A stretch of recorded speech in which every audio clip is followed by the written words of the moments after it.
सतगुरुदेव की जय। सर्वसंगत से प्रार्थना है, सत्संग प्रारंभ हो रहा है। कृपया सत्संग स्थल पर शांतिपूर्वक विराजमान होकर के श्रद्धा से सत्संग सुने। परमेश्वर की प्यारी आत्माओं से पुनर्निवेदन है, सत्संग प्रारंभ हो रहा है। कृपया सत्संग स्थल पर शांतिपूर्वक विराजमान होकर के श्रद्धा से सत्संग सुने। सत सही। संत रामपाल जी महाराज एक ऐसे महान संत जिन्होंने अपनी सतभक्ति, तत्व ज्ञान, करुणा और सेवा के बल पर समाज में नई मिसाल कायम की है। संत रामपाल जी महाराज की अगुवाई में उनके सभी सतलोक आश्रमों से समाज कल्याण के अद्भुत कार्यों ने समाज को सुनहरे भविष्य की एक नई उम्मीद दिखाई है। संत रामपाल जी महाराज से नाम दीक्षा लेने के बाद लाखों लोगों की लाइलाज बीमारियां जैसे कैंसर, एड्स आदि ठीक हुई। संत जी के ज्ञान से प्रेरित होकर उनके अनुयायियों ने लाखों यूनिट रक्तदान किया। संत जी ने लाखों बहन बेटियों का दहेज मुक्त विवाह करवाया।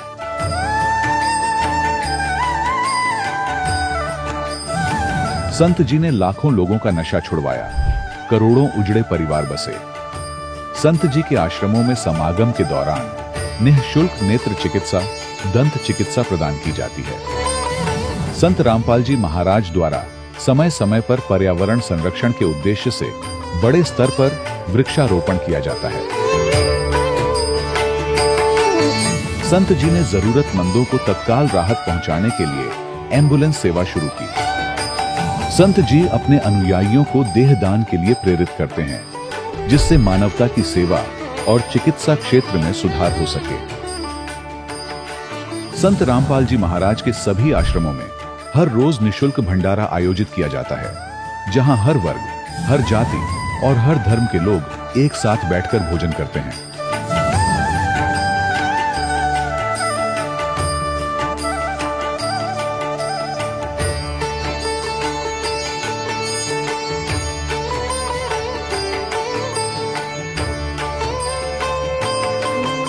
संत रामपाल जी महाराज की अन्नपूर्णा मुहिम ने गरीब और बेसहारा लोगों के जीवन में एक नई ऊर्जा और उम्मीद को जन्म दिया है। घर घर खाद्य सामग्री और जरूरी मदद पहुंचाकर संत रामपाल जी महाराज ने लोगों को दुख और मजबूरी से लड़ने की ताकत प्रदान की है।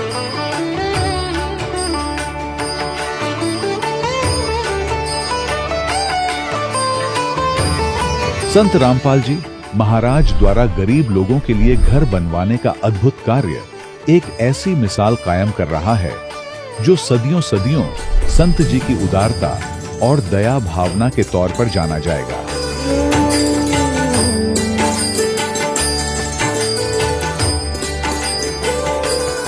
संत रामपाल जी महाराज के आश्रम में हजारों बुजुर्गों को सम्मान और प्यार के साथ जीवन जीने का अवसर मिलता है। उनके खाने, रहने और स्वास्थ्य की पूरी जिम्मेदारी संत रामपाल जी महाराज उठाते हैं। अनाथ बच्चों के लिए संत रामपाल जी महाराज के सभी आश्रम किसी वरदान से कम नहीं। यहाँ उन्हें शिक्षा, संस्कार और भविष्य के लिए बेहतर अवसर प्रदान किए जाते हैं। चाहे बाढ़ हो, भूकंप या महामारी, संत रामपाल जी महाराज और उनके अनुयायी हमेशा ही जरूरतमंदों के लिए सबसे आगे खड़े रहते हैं। कोविड महामारी के दौरान संत रामपाल जी महाराज के आश्रमों से करोड़ों लोगों के लिए भोजन, दवाइयां और जीवन रक्षक सामग्रियां उपलब्ध कराई गई। चाहे गरीब की मदद हो या किसी शोषित और पीड़ित वर्ग के हक और सम्मान की लड़ाई, संत रामपाल जी महाराज ने हमेशा ही उनकी दबी आवाज को सरकारों तक पहुंचाया है और उन्हें उचित न्याय दिलवाने में अहम भूमिका अदा की है। समाज में आध्यात्मिक और सामाजिक मूल्यों के प्रति जागरूकता लाने में संत रामपाल जी महाराज हर कदम पर मानवता के सच्चे सेवक साबित हुए हैं। संत रामपाल जी महाराज का जीवन हमें सिखाता है कि सच्ची सेवा वही है जो निस्वार्थ भाव से की जाए।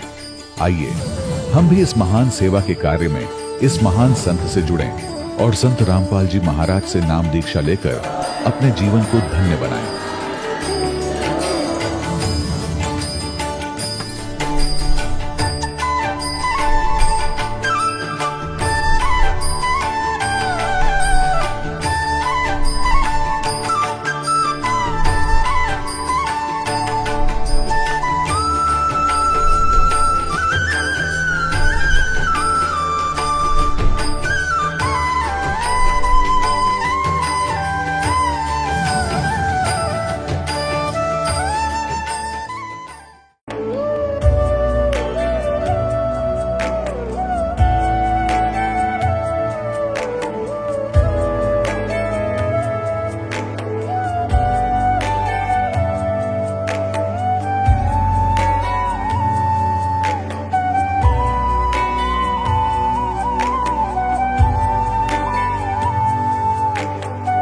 प्रभु राम देव भगवान अल्लाह खुदा ईश आदि नाम एक ही शक्ति के हैं। वो कैसा है, कहां है, कैसे मिलता है, किसने देखा है? ये प्रश्नवाचक चिन्ह पूर्ण रूप से हटाने के लिए अवश्य सुनिए जगत गुरु तत्वदर्शी संत रामपाल जी महाराज के अमृत वचन, सर्व पवित्र धर्मों के पवित्र शास्त्रों के आधार पर। आज हम बात करने वाले हैं एक ऐसे पर्व की जो हिंदू धर्म में भक्ति और उत्साह का प्रतीक है, गणेश चतुर्थी।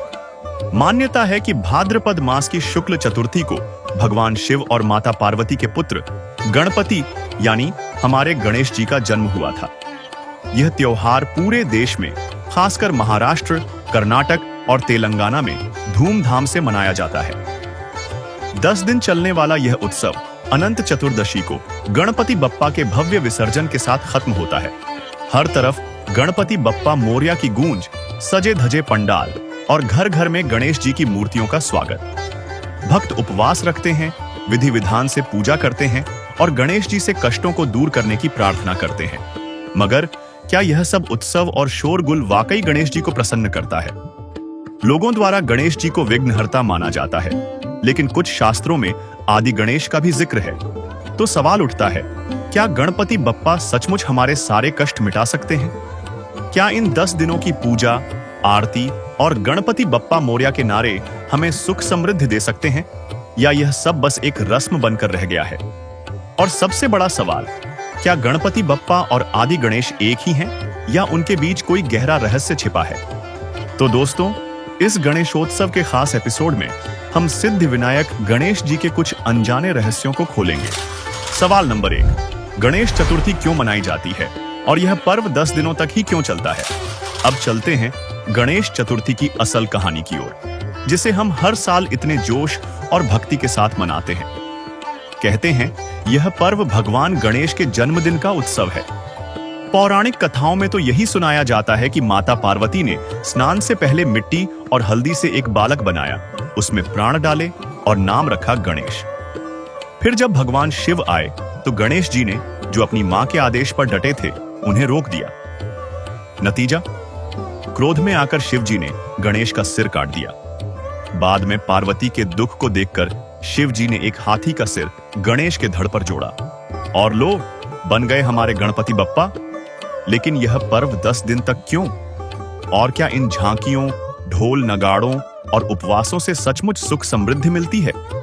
रुकिए, यहां कहानी में ट्विस्ट है। माना जाता है कि गणेश चतुर्थी को असल में पेशवाओं ने शुरू किया ताकि हिंदू समाज में एकता आए। फिर लोकमान्य बाल गंगाधर तिलक ने इसे आजादी की लड़ाई के लिए एक मंच बनाया। धार्मिक आयोजन के नाम पर अंग्रेजों को इसमें दिक्कत नहीं थी और बस यहीं से यह पर्व जन जन तक फैल गया। आज महाराष्ट्र, कर्नाटक, तेलंगाना में विशाल पंडाल सजते हैं। गणपति बप्पा मोरया की गूंज हर तरफ सुनाई देती है और अनंत चतुर्दशी को बप्पा को भव्य विदाई दी जाती है। भक्त उपवास रखते हैं, पूजा अर्चना करते हैं, मानते हैं कि गणेश जी सारे कष्ट मिटा देंगे। मगर सवाल यह है, क्या यह सब शास्त्रों में लिखा है? जी हां, यहां मामला गड़बड़ है। हमारे पवित्र शास्त्रों में न तो 10 दिन के इस उत्सव का जिक्र है, न ही इन झांकियों और उपवासों का कोई आधार। तिलक जी ने इसे सामाजिक आंदोलन बनाया था, लेकिन अब यह एक आध्यात्मिक तमाशा बन चुका है। शास्त्र तो इसे शास्त्र विरुद्ध भक्ति या मनमानी साधना कहते हैं। गीता जी के अध्याय 16 श्लोक 23 में साफ कहा गया है कि ऐसी साधनाओं से न आध्यात्मिक लाभ मिलता है, न सांसारिक सुख। सवाल नंबर 2, गणेश चतुर्थी के अंतिम दिन अनंत चतुर्दशी पर गणेश प्रतिमा विसर्जन की परंपरा कैसे शुरू हुई? अब बात करते हैं गणेश चतुर्थी के उस आखिरी पड़ाव की, जिसे हम अनंत चतुर्दशी कहते हैं, यानी गणपति बप्पा की विदाई का दिन। इस दिन भक्त अपनी श्रद्धा से सजाई गई गणेश प्रतिमाओं को ढोल नगाड़ों के साथ गणपति बप्पा मोरया के नारों के बीच नदियों, तालाबों में विसर्जित कर देते हैं। लेकिन यह परंपरा शुरू कहां से हुई? कहते हैं यह सब पेशवा काल में, खासकर बाल गंगाधर तिलक के समय तब शुरू हुआ जब गणेश उत्सव को सामाजिक एकता और आजादी की लड़ाई का मंच बनाया गया। मिट्टी, कागज और सस्ती सामग्री से बनी मूर्तियों को पूजने के बाद जल में विसर्जित करना एक रिवाज बन गया। मगर सवाल यह है, क्या यह सब सचमुच गणेश जी को खुश करता है? आपने देखा होगा, विसर्जन के बाद मूर्तियां नदियों के किनारे टूटी फूटी पड़ी रहती हैं। जल प्रदूषण फैलता है, पर्यावरण को नुकसान होता है। क्या गणपति बप्पा, जिन्हें हम विघ्नहर्ता कहते हैं, ऐसी विदाई से प्रसन्न होंगे? 10 दिन तक उनकी मूर्ति को सिर माथे बिठाकर पूजना और फिर 11वें दिन नदी में फेंक देना, क्या यह भगवान का सम्मान है या हमारी मनमानी? सोचिए, गणेश जी कोई खिलौना तो नहीं कि जब मन किया घर ले आए और जब मन भरा पानी में डुबो दिया। और सबसे बड़ा सवाल, क्या हमारे शास्त्रों में कहीं लिखा है कि गणपति ने खुद कहा हो कि उनकी मूर्ति बनाओ, पूजो और फिर विसर्जित कर दो? नहीं ना। यह परंपरा तो गुलामी के द्वार में लोगों को एकजुट करने का जरिया थी, जो अब एक आध्यात्मिक तमाशा बन चुकी है। हमारे पवित्र शास्त्र इस मूर्ति पूजा और विसर्जन की प्रथा का समर्थन नहीं करते। इस विषय में गीता जी और पुराणों में क्या कहा गया है? और गीता अध्याय नंबर 16 के श्लोक नंबर 23 में कहा कि शास्त्र विधि को त्याग कर जो मनमाना आचरण करते हैं, देखिएगा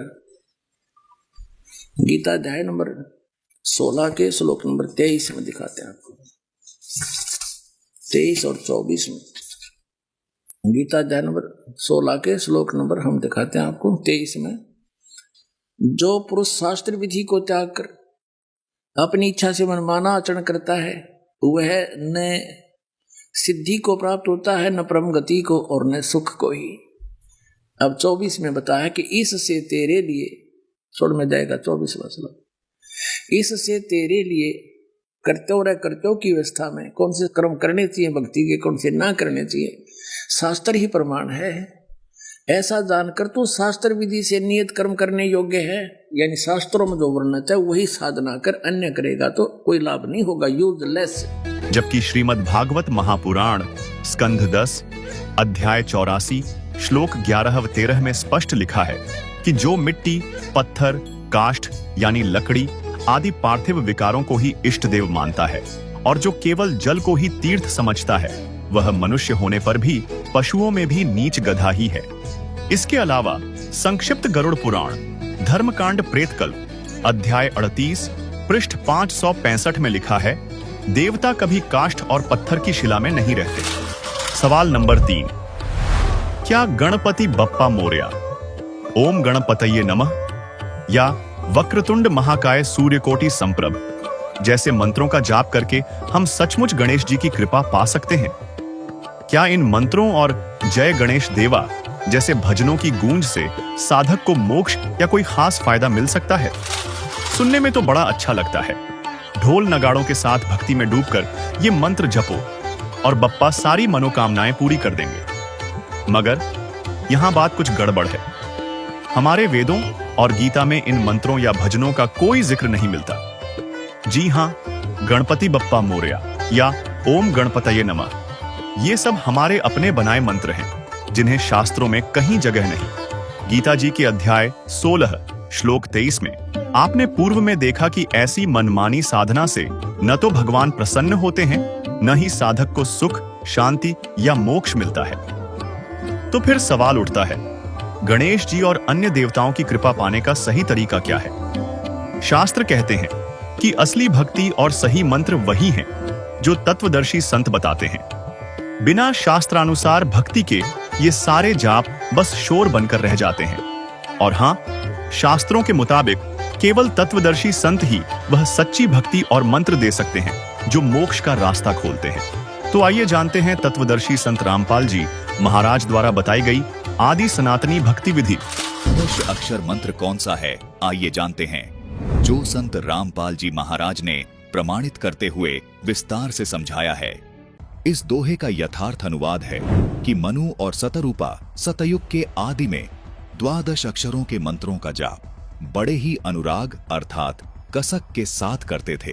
पूर्ण परमात्मा अर्थात वासुदेव पर उन राजा और रानी का पूर्ण विश्वास हो गया था।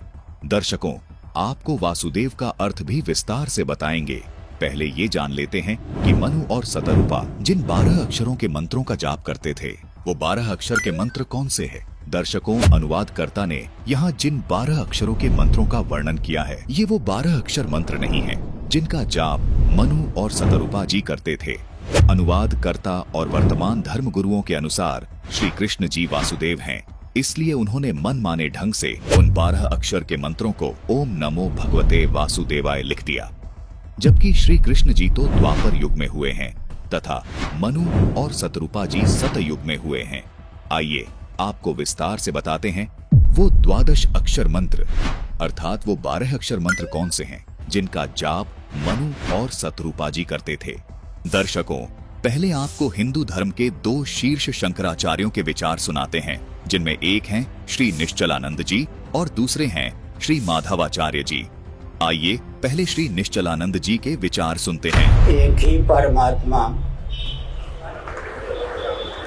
सृष्टि के प्रारंभ में स्वयं को 5 रूपों में व्यक्त करते हैं। उत्पत्ति नामक कृत्य का निर्वाह करने के लिए स्वयं को हिरण्यगर्भ ब्रह्मा बना देते हैं या हिरण्यगर्भ ब्रह्मा के रूप में व्यक्त होते हैं। स्थिति नामक कृत्य का पालन, रक्षण नामक कृत्य का निर्वाह करने के लिए वे विष्णु के रूप में, श्रीमन नारायण के रूप में स्वयं को प्रकट करते हैं। संहार नामक कृत्य का निर्वाह करने के लिए शिव के रूप में प्रकट करते हैं। निग्रह नामक कृत्य का निर्वाह करने के लिए, कृत्य माने कार्य, शक्ति के रूप में स्वयं को व्यक्त करते हैं। अनुग्रह नामक कृत्य का निर्वाह करने के लिए गणपति या गणेश के रूप में स्वयं को प्रकट करते हैं। श्री निश्चलानंद जी ने बताया है कि काल ब्रह्म के लोक में इन मुख्य 5 देवी देवताओं ने काल ब्रह्म की सारी व्यवस्थाओं को संभाला हुआ है। ये 5 देवता मुख्य तौर पर हिंदू धर्म में पूजे जाते हैं। आइए अब आपको शंकराचार्य माधवाचार्य जी के भी विचार सुनाते हैं, जिसमें वे भी स्वीकार कर रहे हैं कि हिंदू धर्म में मुख्य तौर पर इन पंचदेव की भक्ति होती है। सुनिए माधवाचार्य जी के विचार। आप जी का इष्ट देव कौन है? इष्ट देव तो कोई भी हो सकता है। हम तो पंच देव उपासना करते हैं, 5 देवता होते हैं। तो दर्शकों, देखा आपने, दोनों ही शंकराचार्यों जी ने ये बताया है कि हिंदू धर्म में इन पंच देवों की भक्ति का प्रावधान है। वे पंच देवता इस प्रकार हैं: ब्रह्मा जी, विष्णु जी, शिव जी, देवी दुर्गा जी और गणेश जी। दर्शकों, शंकराचार्य जी बिल्कुल सही बता रहे हैं कि ये पंचदेव काल ब्रह्म के लोक की व्यवस्था को संभालते हैं। ये देवता प्रत्येक मनुष्य के शरीर में बने कमलों में विराजमान रहते हैं, इसलिए भक्ति साधना में इन पंचदेव का विशेष स्थान है। दर्शकों, अब आपको इन देवी देवताओं की यथार्थ स्थिति के बारे में बताते हैं। विडंबना है कि कुछ धर्म गुरु तो इन देवी देवताओं के अस्तित्व को ही नहीं मानते और कुछ धर्म गुरु इन देवी देवताओं को ही फाइनल गॉड अर्थात पूर्ण परमात्मा माने बैठे हैं। संत रामपाल जी महाराज ने इन देवी देवताओं की स्थिति को बिल्कुल प्रमाणित और सही बताया है। दर्शकों, आज तक हमारे धर्म गुरुओं ने हमें यही बताया था कि भगवान श्री कृष्ण उर्फ विष्णु जी, ब्रह्मा जी, शिव जी से ऊपर कोई भगवान नहीं है। वो अखिल ब्रह्मांड के स्वामी है। दर्शकों, पहली बात तो ये है कि ब्रह्मा, विष्णु और महेश ये अखिल ब्रह्मांड के स्वामी नहीं है, न ही 3 लोक के स्वामी है, बल्कि 3 लोकों में एक विभाग के अधिकारी हैं। ये सब आप अच्छे से जानते ही हैं कि रजगुण विभाग के ब्रह्मा जी, सतगुण विभाग के विष्णु जी और तम गुण विभाग के शिव जी अधिकारी हैं। जैसे एक राज्य में एक मुख्यमंत्री होता है तथा अन्य मंत्री भी होते हैं। मान लीजिए कि एक राज्य में 23 जिले हैं। उन सब जिलों के ऊपर अलग अलग विभागों का एक मंत्री भी होता है। दर्शकों, वो मंत्री उस पूरे राज्य में एक विभाग का मंत्री होता है। उस मंत्री को पूरे राज्य का स्वामी नहीं कह सकते।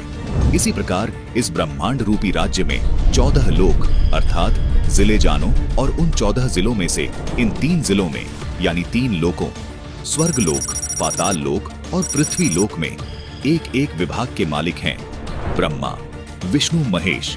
यानी इन 3 लोकों में ब्रह्मा जी का विभाग है रजोगुण, जिससे जीवों की उत्पत्ति होती है। विष्णु जी का विभाग है सतोगुण, जिससे जीवों का पालन पोषण होता है। और शिव का विभाग है तमोगुण, जिससे जीवों का संहार होता है। इन तीनों देवताओं के पिता, जिसको ब्रह्म कहते हैं, जो क्षर पुरुष है, उसको इस ब्रह्मांड का यानी इस राज्य का मुख्यमंत्री जानो। दर्शकों, ये ब्रह्म क्षर पुरुष यानी मुख्यमंत्री अपने पास इनमें से कोई भी विभाग कभी भी रख लेता है, अर्थात ये सभी विभाग इसी ब्रह्म के अंतर्गत आते हैं, क्योंकि ये ब्रह्मांड यानी प्रांत का भी मालिक होता है। इसी प्रकार ये ब्रह्म इन तीनों देवताओं के ऊपर स्वामी है। इसीलिए ये काल ब्रह्म क्षर पुरुष इन तीनों देवताओं का रूप बनाकर इस ब्रह्मांड की व्यवस्था को भी संभालता है। यही काल ब्रह्म कभी विष्णु का रूप बनाकर, तो कभी शिव का रूप बनाकर, कभी ब्रह्मा का रूप बनाकर इस ब्रह्मांड में मौजूद 14 लोकों की व्यवस्थाएं संभालता है।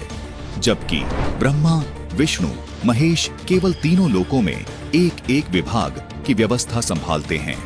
हमारे धर्मगुरु गलतफहमी के कारण विष्णु जी को सर्वेस्वा मानकर ये धारणा बनाकर बैठे थे कि विष्णु ही शिव बन जाता है, विष्णु ही ब्रह्मा बन जाता है। कभी शिव के बारे में ये धारणा बना लेते थे कि शिव ही ब्रह्मा बन जाता है, शिव ही विष्णु बन जाता है। कहते थे कि ये तीनों देवता एक ही हैं, इनमें कोई फर्क नहीं है। जबकि ये सब कलाबाजी उस काल ब्रह्म की है, जिसने प्रतिज्ञा कर रखी है कि मैं कभी किसी के सामने प्रत्यक्ष रूप से सामने नहीं आऊंगा, जिसका प्रमाण गीता अध्याय 7 के श्लोक 24 और 25 में मिलता है, जिसमें ये काल ब्रह्म खुद स्वीकार करता है और श्री कृष्ण जी में प्रवेश करके अर्जुन को बताता है कि यह बुद्धिहीन जन समुदाय मेरे अनुत्तम नियम से अपरिचित हैं कि मैं कभी भी अपने वास्तविक रूप में किसी के सामने प्रकट नहीं होता, अपनी योग माया से छुपा रहता हूँ। इसलिए मुझ अव्यक्त को मनुष्य रूप में आया हुआ अर्थात कृष्ण मानते हैं। अपने इस अनुत्तम नियम के कारण ही ये अपने पुत्रों का रूप बनाकर इन 14 लोकों में सब कार्य करता है। काल ब्रह्म ने अव्यक्त रहने की प्रतिज्ञा कब और क्यों की, ये तत्व ज्ञान केवल संत रामपाल जी महाराज ने ही प्रमाणित करके बताया है। कृपया संत रामपाल जी महाराज द्वारा बताई गई संपूर्ण सृष्टि रचना की इस वीडियो को अवश्य देखिए, जिसका लिंक हमने डिस्क्रिप्शन बॉक्स में दे दिया है। जैसे मुख्यमंत्री किसी विभाग के कार्य की फाइल पर जब हस्ताक्षर करते हैं, यानी किसी विभाग का कार्य खुद करने जाते हैं, तो उस समय मंत्री की हैसियत से हस्ताक्षर करते हैं, जबकि होते वो मुख्यमंत्री ही हैं, लेकिन उस समय वो उस विभाग का कार्य देख रहे होते हैं। इसी प्रकार जब इस ब्रह्म को ब्रह्मा, विष्णु या शिव के स्तर का कार्य खुद करना होता है, तो इनका रूप बनाकर वहां प्रकट हो जाता है। इसके बाद आता है अक्षर पुरुष, जिसको उप प्रधानमंत्री के समान जानो। उसके बाद आते हैं सबसे ऊपर वाले पद पर परम अक्षर ब्रह्म, उनको प्रधानमंत्री जानो। वो सब प्रांतों का स्वामी है और किसी भी राज्य के किसी भी जिले में हस्तक्षेप कर सकता है, अर्थात सब राज्यों का यानी सब लोगों पर ऑल ओवर कंट्रोलर होता है। अगर कोई एक विभाग के मंत्री को प्रधानमंत्री बताए तो ये उसकी नासमझी है। यदि कोई ये कहे कि प्रांत का मंत्री कोई मायने नहीं रखता, तो वो भी महामूर्ख है। इसलिए संत रामपाल जी महाराज इन सभी देवी देवताओं से लेकर परम अक्षर ब्रह्म तक की स्थिति को अच्छे से जानते हुए कभी किसी देवता का अर्थात किसी मंत्री का अनादर नहीं करते और न ही किसी मंत्री को प्रधानमंत्री बताकर अर्थात ब्रह्मा, विष्णु, महेश को पूर्ण परमात्मा बताकर उस प्रधानमंत्री यानी पूर्ण परमात्मा का अनादर करते हैं। ऐसी गलती सिर्फ वो लोग कर सकते हैं जिनको ये तत्व ज्ञान नहीं है। दर्शकों, आपसे पुनः निवेदन है कि इन सभी देवी देवताओं की और पूर्ण परमात्मा की संपूर्ण जानकारी प्राप्त करने के लिए डिस्क्रिप्शन बॉक्स में दिए गए लिंक पर क्लिक करके संपूर्ण सृष्टि रचना वीडियो को अवश्य देखिए। दर्शकों, आप संत रामपाल जी महाराज के प्रवचनों पर न सही, लेकिन अपने पवित्र शास्त्रों को कदापि अनदेखा नहीं कर सकते। ये सभी गूढ़ रहस्य संत रामपाल जी महाराज ने हमारे पवित्र शास्त्रों से ही बताए हैं। दर्शकों, काल ब्रह्म के लोक से निकलने के लिए तथा हर प्रकार की सुविधा प्राप्त करने के लिए इन्हीं पंच देवी देवताओं की साधना करनी होती है। दर्शकों, इनसे ये सब सुविधाएं प्राप्त करने के लिए इनकी साधना का 12 अक्षर मंत्र का जाप करना पड़ेगा। लेकिन दुर्भाग्य की बात है कि इन सभी शंकराचार्यों को तथा हिंदू धर्म के इन सभी कथावाचकों, धर्मगुरुओं और प्रचारकों को द्वादश अक्षर मंत्र की जानकारी नहीं है, जो इन्हीं 5 देवी देवताओं की साधना के यथार्थ मंत्र हैं। सभी शंकराचार्य तथा हिंदू धर्म के ये सभी कथावाचक, धर्मगुरु और प्रचारक इन देवी देवताओं का मूल मंत्र इस द्वादश अक्षर ओम नमो भगवते वासुदेवाय को माने बैठे हैं और इसी मंत्र का जाप करके मोक्ष की आस लगाए बैठे हैं। यदि सभी शंकराचार्यों तथा हिंदू धर्म के इन प्रचारकों की बात को सत्य माना जाए तो ये मंत्र 5 देवताओं की भक्ति अर्थात साधना का नहीं हो सकता, क्योंकि ये मंत्र तो केवल वासुदेव के लिए है, जिसे सभी शंकराचार्य जी श्री कृष्ण अर्थात विष्णु जी के तौर पर मानते हैं, जबकि शंकराचार्य जी खुद ये स्वीकार कर रहे हैं कि हिंदू धर्म में मुख्य 5 देवी देवता हैं जो काल ब्रह्म की सब व्यवस्थाओं को संभालते हैं और यही पंच देवता इस लोक में सर्व सुविधाएं प्राप्त करवाते हैं। दर्शकों, इन पंचदेव साधना के यथार्थ द्वादश अक्षर मंत्र आपके सामने उजागर करने जा रहे हैं, जिनको वर्तमान में केवल और केवल तत्वदर्शी संत रामपाल जी महाराज ने ही दुनिया के सामने उजागर किया है। तो आइए देखते हैं मनु और सतरूपा जी इन 5 देवी देवताओं के कौन से द्वादश अक्षर मंत्रों का जाप करते थे। दर्शकों, मनु और सतरूपा जी सतयुग के आदि में पंचदेव के यथार्थ मंत्रों का जाप करते थे, जिन मंत्रों को संत रामपाल जी महाराज भी प्रथम दीक्षा के समय में अपने शिष्यों को देते हैं। इन 5 देवों के मंत्रों के द्वादश अक्षर मंत्र इस प्रकार हैं, जिनका जाप मनु और सतरूपा जी करते थे। ओम किलिम हरिम श्रीम सोहम। दर्शकों, इस प्रकार इन अक्षरों को जोड़कर देखा जाए तो कुल 12 अक्षर बनते हैं। दर्शकों, ये 12 अक्षर का एक मंत्र कहलाता है और इस एक मंत्र को साधक को प्रतिदिन 108 बार करना होता है। यही वो 12 अक्षर मंत्र है। इनका जाप मनु और सतरूपा जी करते थे। ये आदि सनातनी पूजा के प्रथम चरण के मंत्र हैं। इन्हीं मंत्रों को संत रामपाल जी महाराज अपने शिष्यों को देते हैं। दर्शकों, आप सोच रहे होंगे ये जो ओम शब्द है इसको एक ही अक्षर क्यों गिना गया, जबकि सुनने व बोलने में एक प्रतीत नहीं हो रहा। इस शंका के निवारण के लिए हमें गीता जी अध्याय 8 के श्लोक 13 को देखना होगा, जिसकी संस्कृत में लिखा है कि ओम इति एकाक्षरम, जिसके अनुवाद में लिखा है कि ओम इस एक अक्षर रूप का अर्थात ब्रह्म के नाम का चिंतन करता हुआ। दर्शकों, गीता जी से ये स्पष्ट हो जाता है कि ओम को एक ही अक्षर गिना जाता है। इसी प्रकार यहाँ शिव पुराण में भी प्रमाण है कि वह प्रणव ओम नामक एक अक्षर हो गया। इसी प्रकार रामचरितमानस की इस चौपाई में भी अनुवादकर्ता ने ओम को एक अक्षर गिना है, तभी ये 12 अक्षर होते हैं। दर्शकों, इससे स्पष्ट है कि शास्त्रों के आधार पर ओम शब्द को एक अक्षर ही गिना जाता है। दर्शकों, किसी भी श्रद्धालु को ये शंका नहीं रहनी चाहिए कि ये अक्षर सही हैं या ये वाले अक्षर सही हैं। जैसा कि आप इसी रामचरितमानस की इस चौपाई में देख रहे हैं कि यहाँ अक्षर शब्द लिखा है, यहाँ ये अक्षर शब्द संत भाषा में लिखा गया है, जबकि इस अक्षर शब्द को अगर हम शुद्ध करके लिखेंगे तो ऐसे लिखेंगे। इसमें ना तो च शब्द है और न ही छ शब्द है, लेकिन ये दोनों ही शब्द अक्षर का बोध करवाते हैं। अनुवादकर्ता ने द्वादश अक्षर शब्द का अर्थ द्वादशाक्षर किया है, यानी अक्षर शब्द को अक्षर लिखा है, जो बिल्कुल ठीक है।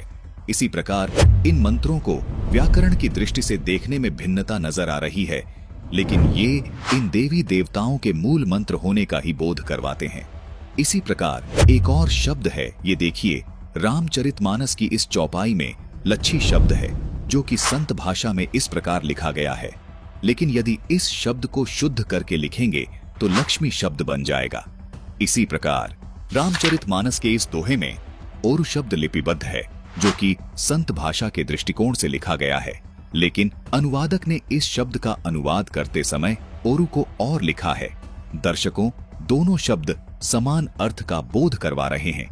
इसी प्रकार लच्छी को अनुवादक ने लक्ष्मी लिखा है, अर्थात लच्छी संत भाषा के दृष्टिकोण से लिखा गया है और लक्ष्मी व्याकरण की दृष्टिकोण से लिखा गया है, लेकिन दोनों शब्द श्री लक्ष्मी का बोध करवाते हैं।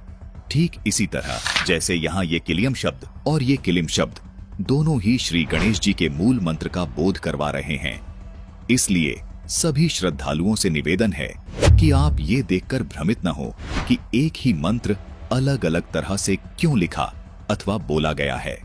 दर्शकों, ये आदि सनातनी पूजा के प्रथम चरण के 12 अक्षर मंत्र हैं। इन मंत्रों को केवल पूर्ण संत से लेकर ही जाप किया जाता है। तत्वदर्शी संत ही इन मंत्रों को जाप करने की विधि बताता है। आपको शंका हो सकती है कि इन मंत्रों का प्रमाण और किस ग्रंथ में है।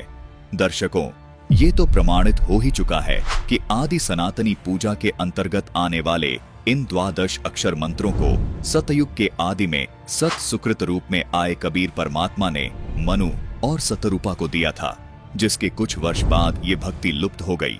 दर्शकों, यही 12 अक्षर मंत्र कलयुग में आज से लगभग 600 वर्ष पहले कबीर परमात्मा ने इन 12 अक्षर मंत्रों का जाप अपने शिष्यों को दिया था, जिसका प्रमाण आपको कबीर शब्दावली के पेज 77 पर देखने को मिलेगा, जिसमें कबीर साहिब जी का एक शब्द है, कर नैनो दीदार महल में प्यारा है। कबीर साहिब जी ने अपने इस शब्द में इन 12 अक्षर मंत्रों को स्पष्ट लिखा है। वाणी है कि कर नैनो दीदार महल में प्यारा है। फिर आगे लिखा है, मूल कमल दल चतुर बखानो, किलिम जाप लाल रंग मानो, देव गणेश तहां रोपा थानो, रिद्धि सिद्धि चवर ढुलारा है, स्वाद चक्र शट दल विस्तारो, ब्रह्मा सावित्री रूप निहारो, उलट नागिनी का सिर मारो, तहां शब्द ओंकारा है, नाभि अष्ट कमल दल साझा, सेत सिंहासन विष्णु विराजा, हरिम जाप तासु मुख गाजा, लक्ष्मी शिव आधारा है, 12 कमल हृदय के माही, जग गौरी शिव ध्यान लगाई, सोहम शब्द तहां धुन छाई, गण करे जय जयकारा है, षोडश दल कमल कंठ के माही, ते ही मध्य बसे अविद्या बाई, हरिहर ब्रह्मा चवर ढुराई, जहां श्रीम नाम उच्चारा है। दर्शकों, कबीर साहिब जी के इस शब्द में वो 12 अक्षर मंत्र स्पष्ट लिखे हैं जो सृष्टि के आदि में मनु और सतरूपा जी करते थे।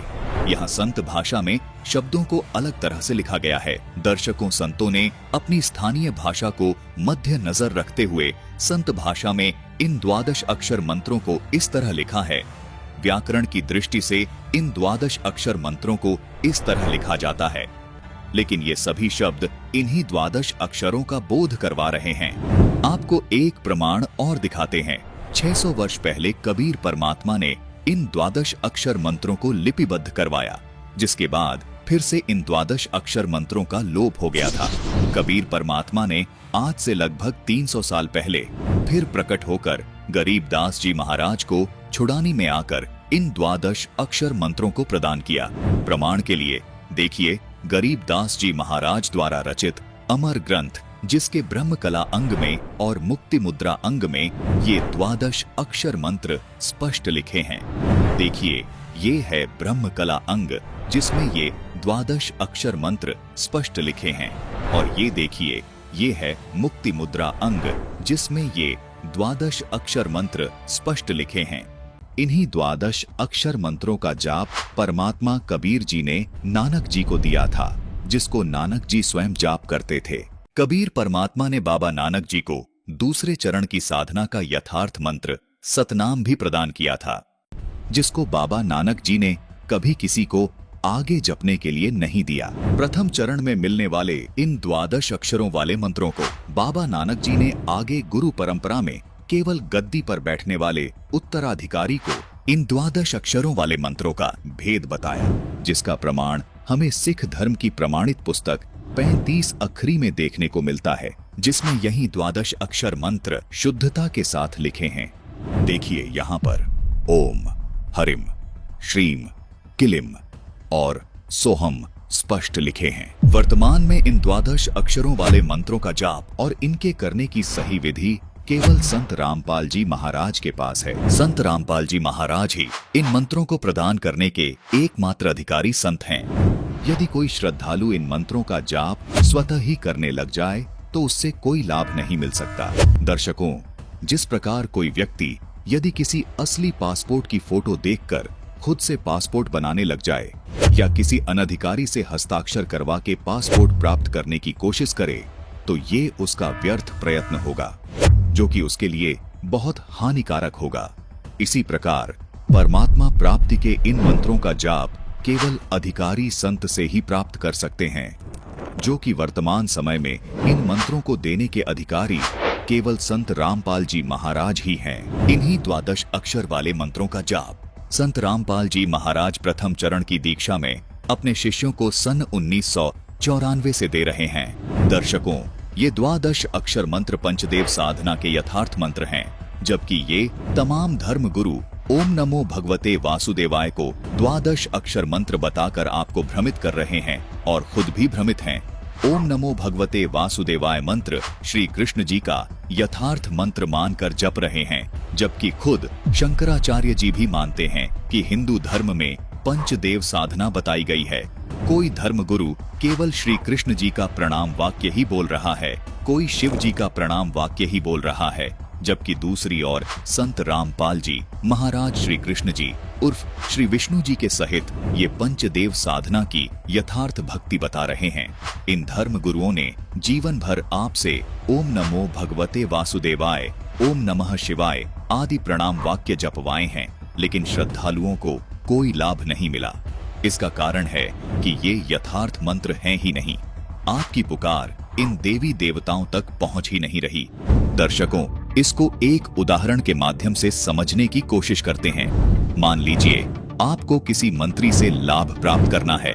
अब उस मंत्री से लाभ प्राप्त करने के लिए या तो आपको उसके कार्यालय जाकर उनसे रूबरू होकर अपना कार्य करवाना होगा, या आप उनसे मोबाइल पर कॉल करके अपना कार्य उनसे करवा सकते हैं। अब यदि कोई व्यक्ति उस मंत्री का खास बनकर आपको किसी साधारण व्यक्ति का नंबर दे दे या कोई गलत नंबर दे दे, तो आप उस नंबर से कोई लाभ प्राप्त नहीं कर पाएंगे। आज इसी प्रकार इन धर्म गुरुओं ने इन देवताओं रूपी मंत्रियों के आपको गलत नंबर दे दिए हैं, जिसको आप जिंदगी भर डायल करते रहें, लेकिन कोई लाभ नहीं मिल पाएगा। आप जब तक उनकी साधना का सही नंबर डायल नहीं करेंगे, तब तक आप उनसे अपना कोई कार्य सिद्ध नहीं करवा पाएंगे। इन देवताओं के सही नंबर अर्थात वास्तविक साधना के मंत्र संत रामपाल जी महाराज के पास हैं। सभी प्रमाणित संतों ने पंचदेव साधना के इन्हीं मंत्रों का जाप किया है जो संत रामपाल जी महाराज बता रहे हैं।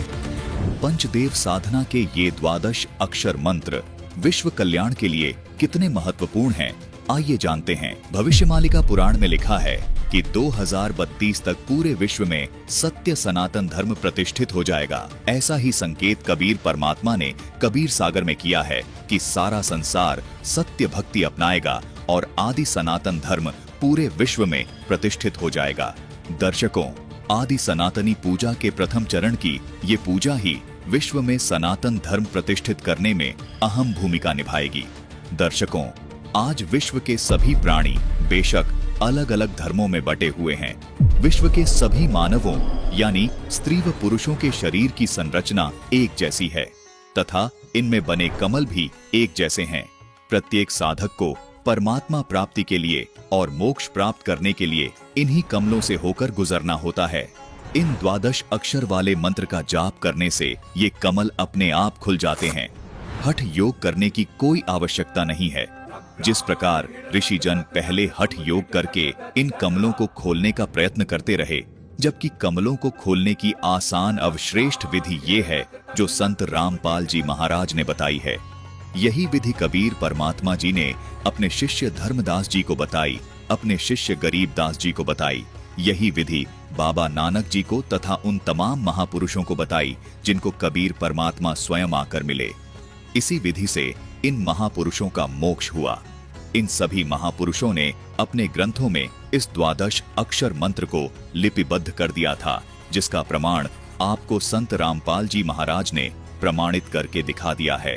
दर्शकों, विचारणीय विषय ये भी है कि यदि आज के वर्तमान धर्म गुरुओं के अनुसार यदि भक्ति साधना की जाए तो विश्व कल्याण नामुमकिन है, क्योंकि जो साधना मुस्लिम धर्म में बताई जा रही है वो हिंदू धर्म में तथा अन्य धर्मों में नहीं बताई जा रही।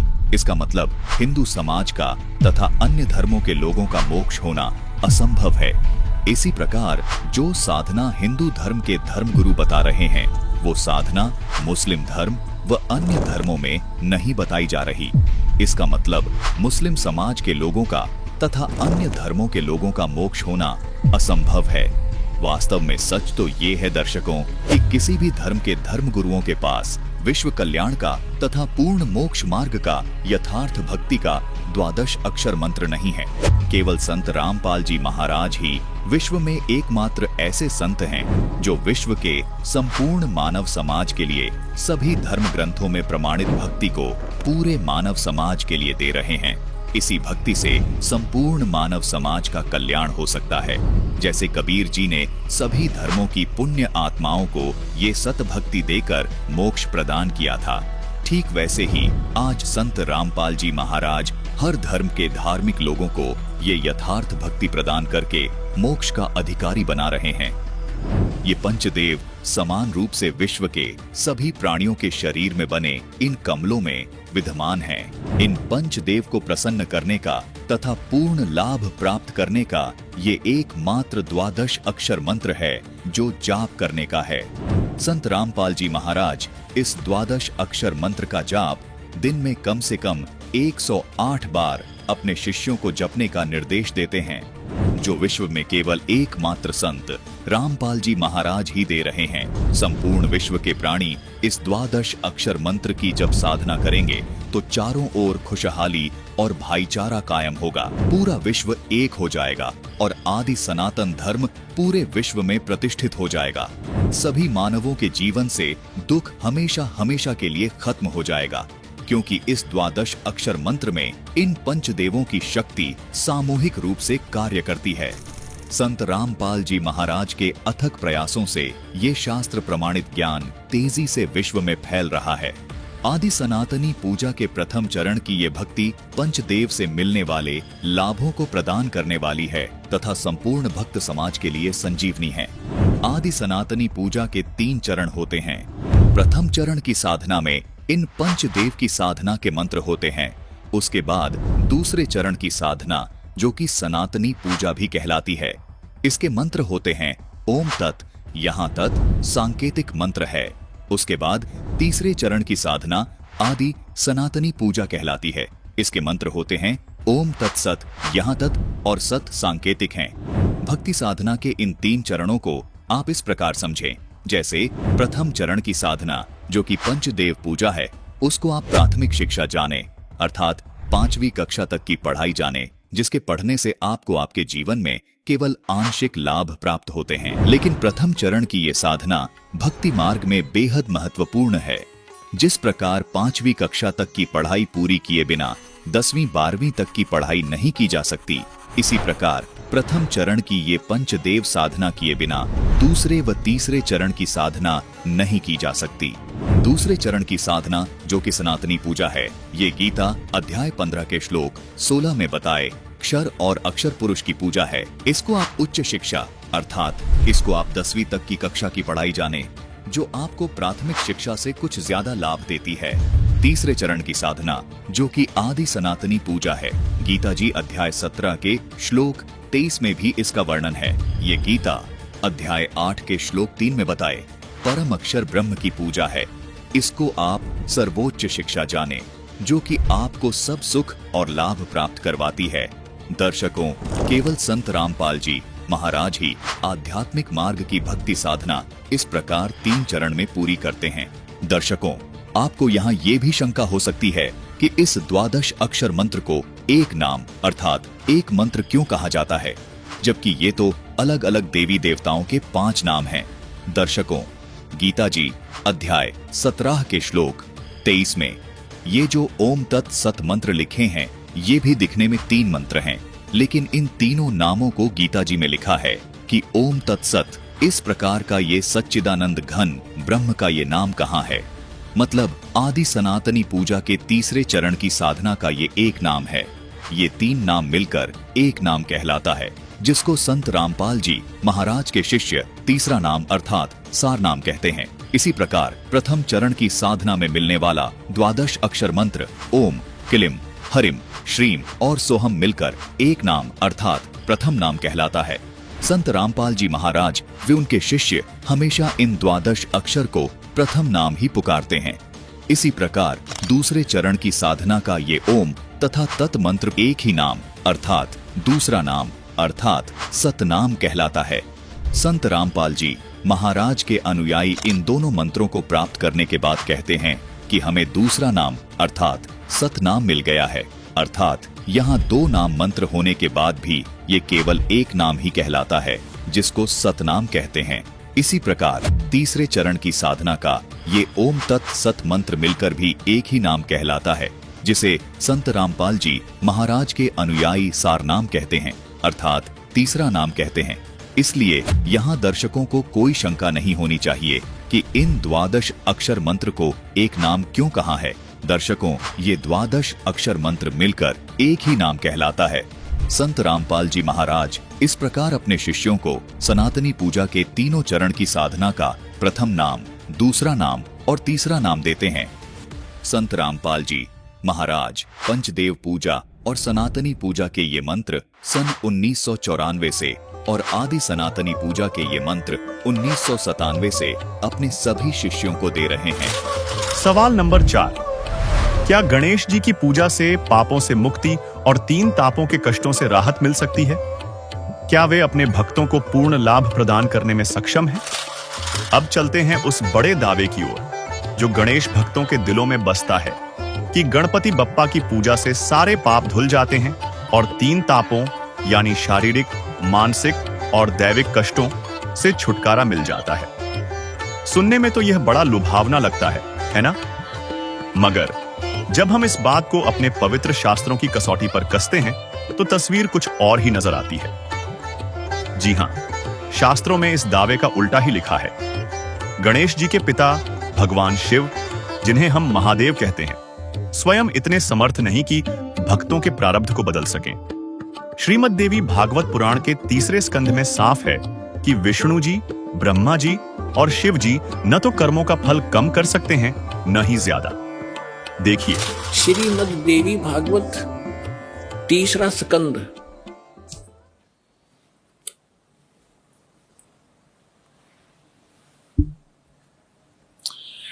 ये गीता प्रेस गोरखपुर से प्रकाशित है। ये देखिएगा, इसके ये सचित्र मोटा टाइप, केवल हिंदी, संपादक हनुमान प्रसाद पोदार, चिमनलाल गोस्वामी। और ये यहां से प्रकाशित है, मुद्रित और प्रकाशित। ये गीता प्रेस गोरखपुर से है। गीता भवन कार्यालय कोलकाता का संस्थान, गीता प्रेस गोरखपुर। इसके 123 पृष्ठ पर ले चलते हैं आपको। बिल्कुल 2 मिनट में सारी कहानी समझ में आ जाएगी। 123 पृष्ठ पे ये 3 स्कंद। भगवान विष्णु अपनी माता दुर्गा की महिमा स्तुति करते हुए, उनकी स्तुति करते हुए बोल रहे हैं, तुम शुद्ध स्वरूपा हो, यह सारा संसार तुम से उद्भासित हो रहा है। मैं ब्रह्मा और शंकर, हम सभी तुम्हारी कृपा से विद्यमान हैं। हमारा आविर्भाव माने जन्म, तिरोभाव माने मृत्यु। हमारा तो जन्म और मृत्यु हुआ करता है, केवल तुम ही नित्य हो, जगत जननी हो, प्रकृति और सनातनी देवी हो। ये प्रकृति शब्द याद रखना कि दुर्गा को प्रकृति भी कहते हैं। जिस समय दास आपको श्रीमद् भगवत गीता में यह सिद्ध करेगा कि ब्रह्मा विष्णु महेश की उत्पत्ति दुर्गा से हुई है और गीता में वर्णित है, उस समय प्रकृति शब्द आपका काम आओगा कि प्रकृति दुर्गा को कहते हैं। गीता के अंदर 2 प्रकृति बताई है। एक तो जड़, जैसे ये अग्नि वायु हवा आदि, और एक चेतन। चेतन ये दुर्गा प्रकृति है। तो इसलिए कहते हैं आप ही प्रकृति हो। और फिर भगवान शंकर क्या कहते हैं देखिएगा। भगवान शंकर बोले, देवी यदि महाभाग विष्णु तुम्ही से प्रकट हुए हैं, उनके बाद उत्पन्न होने वाले ब्रह्मा भी तुम्हारे बालक हुए, फिर मैं तमोगुणी लीला करने वाला, क्या मैं तमोगुणी लीला करने वाला शंकर क्या तुम्हारी संतान नहीं हुआ? अर्थात मुझे भी उत्पन्न करने वाली तुम ही हो शिवे। संपूर्ण संसार की सृष्टि करने में तुम बड़ी चतुर हो। इस संसार की सृष्टि, स्थिति और संहार में तुम्हारे गुण सदा समर्थ हैं। उन्हीं तीनों गुणों से उत्पन्न हम ब्रह्मा विष्णु एवं शंकर नियमानुसार कार्य में तत्पर रहते हैं। अपने आत्माओं इस पवित्र पुराण के चंद पंक्तियों ने 4-5 कंसेप्ट क्लियर कर दिए। नंबर 1, ब्रह्मा विष्णु महेश की जन्म मृत्यु होती है, ये अविनाशी नहीं है। दूसरा ये कर दिया कि दुर्गा प्रकृति को कहते हैं। तीसरा ये हो गया कि प्रकृति दुर्गा इनकी मां है। और चौथा ये हो गया कि रजगुण ब्रह्मा है, सतगुण विष्णु, तमगुण शिव जी। और 5वां ये हो गया कि ये भगवान केवल वर्क डन दे सकते हैं, जैसा जिसका कर्म है इसमें ये कोई परिवर्तन नहीं कर सकते। ये इससे सिद्ध होगा। अब सोचिए, अगर शिव जी खुद यह ताकत नहीं रखते तो उनके पुत्र गणेश जी कैसे 3 तापों को मिटा सकते हैं। कहते हैं गणेश जी को यह वरदान शिव जी से मिला, लेकिन जब शिव जी ही नाशवान हैं और पापों का नाश नहीं कर सकते तो गणेश जी कैसे पापनाशक हो सकते हैं। और हां, अगर गणेश जी इतने समर्थ हैं तो फिर उनका सिर एक त्रिशूल के प्रहार से क्यों कट गया। और शिव जी जो स्वयंभू कहलाते हैं, उन्हें अपने बेटे का सिर ठीक करने के लिए हाथी का मस्तक क्यों लगाना पड़ा। क्या वे उसे पहले जैसा नहीं बना सकते थे। बात साफ है, न शिव जी न गणेश जी के पास वह शक्ति है जो 3 तापों को खत्म कर दे या भक्तों को पूर्ण लाभ दे। वे बस कर्मों का फल दे सकते हैं, जो वैसे भी काल लोक के नियमों से सबको मिलता है। तो असली विघ्नहर्ता कौन। शास्त्र कहते हैं आदि गणेश वही हैं जो सारे पापों का नाश कर सकते हैं और 3 तापों से पूरी मुक्ति दे सकते हैं। गणेश जी भी बाकी देवताओं की तरह सीमित शक्ति वाले हैं। सवाल नंबर 5, वास्तविक विघ्नहर्ता आदि गणेश कौन है और उनका वास्तविक अर्थ क्या है। पवित्र ग्रंथों में आदि गणेश का क्या वर्णन है। आदि गणेश और शिव जी के पुत्र गणेश जी में से प्रथम पूजनीय कौन है। हमारी परंपराएं चिल्ला चिल्ला कर कहती हैं कि गणेश जी विघ्नहर्ता हैं, हर बाधा दूर करते हैं, हर शुभ काम की शुरुआत उनके बिना अधूरी है। मगर शास्त्रों की कसौटी पर जब इस बात को परखते हैं तो तस्वीर उलट जाती है। जी हां, गौरीपुत्र गणेश, जिन्हें हम बप्पा कहते हैं, न तो पापों का नाश कर सकते हैं, न ही विघ्न को हटा सकते हैं। लेकिन फिर असली विघ्नहर्ता कौन। यहां आता है आदि गणेश का नाम, यानी सबसे पहला परमात्मा जिसने सर्व सृष्टि को रचा। दोस्तों, यह नाम शायद आपके लिए नया हो, मगर हमारे सूक्ष्म वेद जैसे प्राचीन ग्रंथों में इसका जिक्र साफ है और इसे खोलकर सामने ला रहे हैं तत्वदर्शी संत रामपाल जी महाराज। उन्होंने बताया कि सूक्ष्म वेद यानी अमर ग्रंथ साहिब में आदि गणेश का जिक्र अनेकों स्थान में आया है। जैसे अमर ग्रंथ के आदि गणेश पुराण अध्याय में लिखा है, गरीब जो सुन रहे सिद्ध होई, गणनायक गलता ना करो अनुग्रह सोई, पारस पद परवाना। आदि गणेश मनाऊं, गणनायक देवन देवा, चरण कमल लाऊं, आदंत करूं सेवा।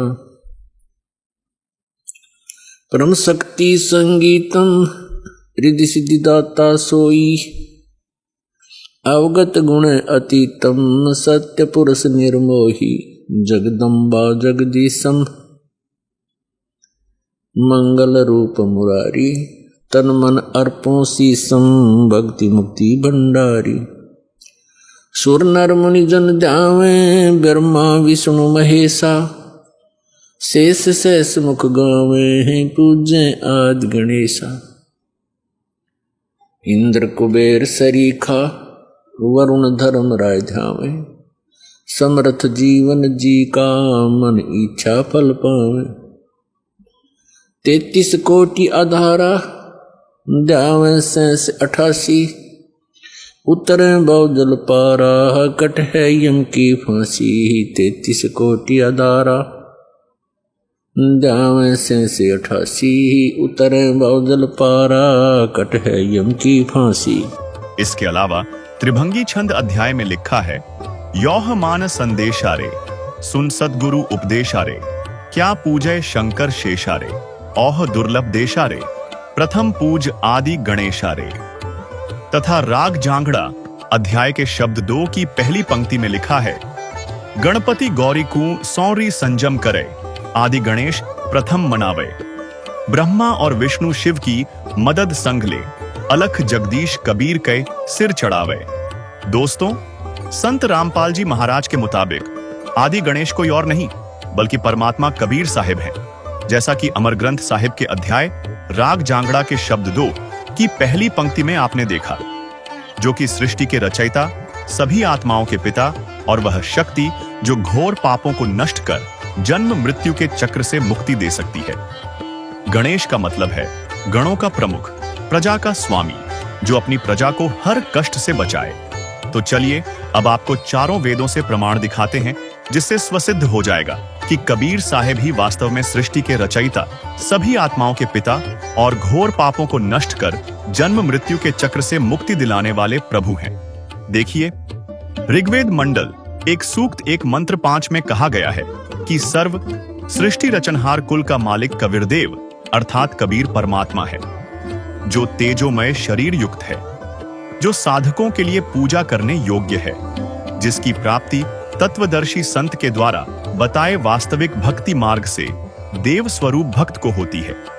फिर ऋग्वेद मंडल 9 सूक्त 94 मंत्र 3 में वेद ज्ञान दाता ने कहा है कि जो पूर्वोक्त परमात्मा कवियों की भूमिका करके अपना तत्व ज्ञान प्रदान करता है, वह कबीरदेव अर्थात कबीर प्रभु है, जिसकी प्रभुता सर्व ब्रह्मांडों के प्रभुओं पर है। वह सदा एक रस रहता है, अर्थात मरता व जन्मता नहीं है। वह मनुष्य सदृश शरीर से सुशोभित है।